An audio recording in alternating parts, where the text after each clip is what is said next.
Look, I think the important thing from the public's point of view is not what a historian is going to write. The important thing from the public's point of view is whether we can keep this country going in the strong direction it's going in, or whether it's going to veer off into some other unknown direction under a inexperienced leader with a bunch of former trade union officials as ministers. I think that in the end, by the way, is going to be the issue the public will focus on, not who was at some meeting somewhere. Well, that does seem to be the key to your strategy at the moment, which is pull Kevin Rudd apart piece by piece. I mean, we've seen a lot of rhetoric ramping up over the past few days. You, Tony Abbott, Peter Costello, even the Prime Minister have variously called Kevin Rudd a phony, a fake, similar terms over the past few days. Is that going to be now your main tactic to destroy his credibility? Well, that's what he argues. He says, oh, gee, look, it's very unfair for the government to criticise me. I've noticed that. Let me say this about public life. I think prime ministers, I actually think cabinet ministers should be subject to intense scrutiny. I think that is in the public interest. Even if some of the allegations made aren't right and so on, they have to correct the record. It doesn't matter. I think the fact of scrutiny is enormously important. Now, what Mr Rudd is trying to do is slide through on a public with the support of a public relations company without any scrutiny at all. Now, you will never, and I think he should listen to this, you will never become the Prime Minister of Australia unless you have been subjected to enormous scrutiny. Now, let me give you an example. Kevin Rudd says that the most important moral challenge our country faces is climate change. Fair enough. I mean, that's a reasonable proposition to put, and a lot of people would agree with that. Well, then, now we come to scrutiny. He spends 45 minutes with President Bush, the world's most powerful person, and has no discussion at all about the world's most important moral issue. Now, if you ask me, that is to fail the test of scrutiny, and I think the public are entitled to have their leaders scrutinised in the strongest of terms. Well, the scrutiny today has actually gotten into Mr Rudd's health. In fact, anti-Labor sources evidently have actually leaked that he had a heart condition when he was a Queensland public servant. That's come out now in a report in Channel 9 by Laurie Oakes. Missed the Channel 9 news, and I've never heard that he's had a health problem. And in all the time I've dealt with Kevin Rudd, by the way, there's never been any suggestion of him having a health problem. I seem to recall Kevin Rudd went on the Kokoda Trail. So I don't suppose he has, if somebody's claiming he has a health problem, I never heard of it, and I don't see any evidence of him having... I don't think he has a health problem, frankly. That would be my judgment. I think he has a credibility problem in terms of articulating his policies, the substance of what he would do if he were to become the Prime Minister of Australia. I think it's been revealed today by Kevin Rudd himself that he did have a heart problem due to rheumatic fever. A, it's none of my business. So you're saying it's not relevant to this election? It's certainly not relevant. He looks, whatever we think of his policies and the substance of what he's about, I can tell you this, I see him, unlike a lot of your viewers, day in and day out, and he looks perfectly healthy to me. In the past year or so, we've seen quite a lot of this. We've seen attacks launched on Mr Rudd over the Brian Burke affair, his wife's business affairs, various policy issues he's been savaged over. It's been pretty tough, the focus on him. You're saying that scrutiny is what needs to happen, but of course the brutality of the scrutiny that Paul Keating put some of his opponents under worked out against him in the electorate's mind. Are you at all worried you could tip over the edge and the voters might start thinking your attacks are going too far?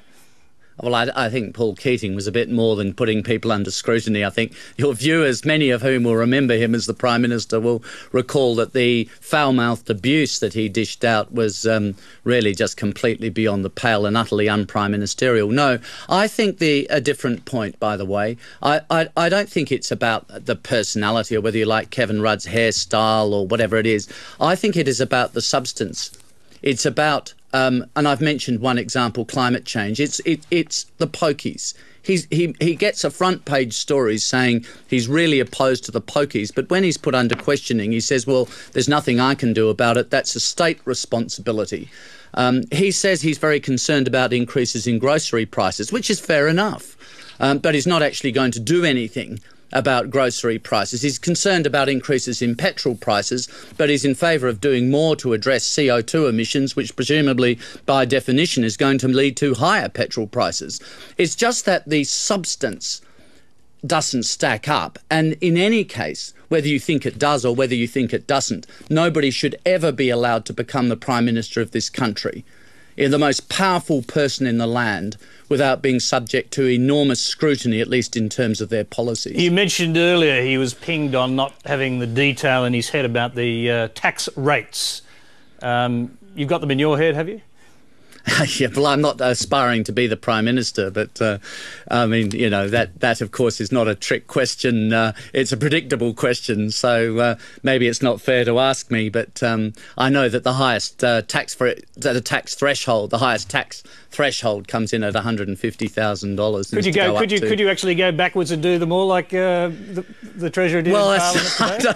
I don't want to set myself a test, but I think you'll find that the next threshold, the 40-cent rate, comes in at 75,000. Don't look down. You're not allowed to don't look down. And I think I know them pretty well. I think you'll find that that the 30-cent rate that comes in at about $30,000. But I mean, I'm not trying to be the Prime Minister. Not at this stage. You think you've totally given up on that ambition, have you?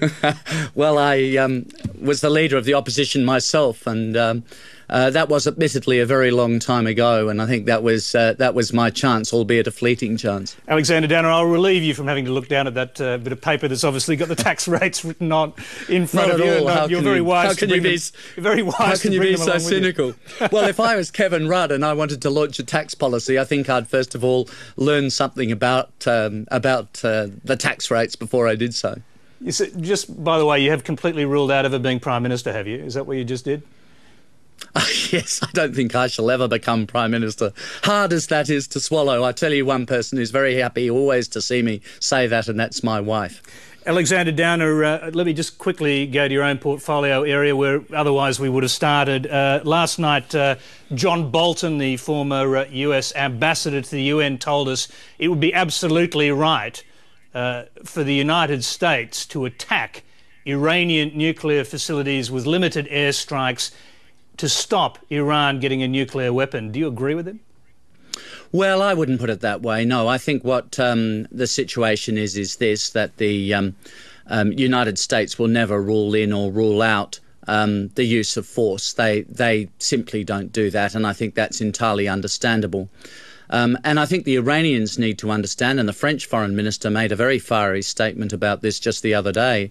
The Iranians need to understand that the international community is truly looking and feels very strongly about this, is truly looking to them to fulfil all of their obligations under United Nations Security Council resolutions. I noticed the French foreign minister, by the way, saying that he and the Germans were of the view that further sanctions would be needed if Iran didn't adhere to current Security Council resolutions, which could be sanctions over and above the sanctions that the United Nations itself has put in place. So the Iranians, in any case, need to understand they are under a lot of pressure from the international community. A final quick question, because what also came out of that interview was his strong belief, John Bolton's strong belief, that the Israelis had struck at a significant target inside Syria, very likely a nuclear facility, and he suggested it was also extremely likely that the North Koreans had been assisting the Syrians to build or to do something related to nuclear weapons.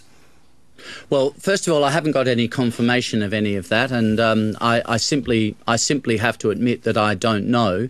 But what I do know is that there have been quite a number of reports to that effect. And if that is true, and remember, a lot of people have been reporting this. If that is true, then that constitutes a very, very serious threat to Israel and a revelation of proliferation from North Korea that we haven't previously been aware of. And that in itself is also an extremely serious matter. But by the way, I can't give you any confirmation of that. It is just there have been a number of reports about it to that effect, but not yet confirmed. Alexander Danner, we'll leave you there, and on your portfolio area, we hope to be speaking to you in Washington when you're there next week. We'll join you again then. Thank you. It's a pleasure.